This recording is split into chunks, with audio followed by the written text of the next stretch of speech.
Let's see. Does Brother Air eat avocados and are they mucus forming? Spoiler alert. Sad to say, but avocados are indeed mucus forming. They are fat. And Eric clearly explains how all fats are mucus forming on some level, or acid forming, whatever. And it's interesting, as a lot of folks in veganism or the raw foods or people that identify as fruitarian will gravitate toward the mucus forming items that are permissible within the context of that particular paradigm. So nuts, seeds, your avocados, all these things are what people gravitate toward, and they get comfortable with them, and they think that they can eat them for the rest of their life as if it's a staple. And we're saying here, no.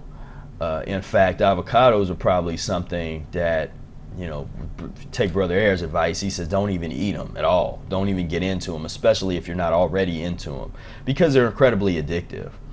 And I actually wasn't really into them. Then I went back to eat some of them more recently, just because there's been all of this big, everybody's been getting really obsessed with avocados. So I wanted to just experiment on my own body and say, okay, let me check this out and see how bad it messes my body up. And it did. But it's different with me and a lot of other people. I've went long periods of time being totally mucusless, and that's different. It's a different thing. There's difference between being mucusless and then just raw foodism. Now you can be raw and mucusless, but there's not a lot of people that have achieved that level. If you have, then that's beautiful.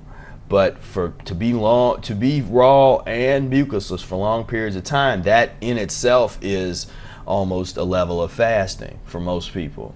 And I'm not seeing that. What I'm seeing with raw folks is there's a lot, they get into the nuts, they get into a lot of the dehydrated type of foods, or they get into mixing a lot of mixtures and blended things that really don't eliminate all that well anyway. They don't create that mucus broom that we're looking for when we eat a mucusless diet. We want to eat things that are going to be somewhat laxative and always can keep moving.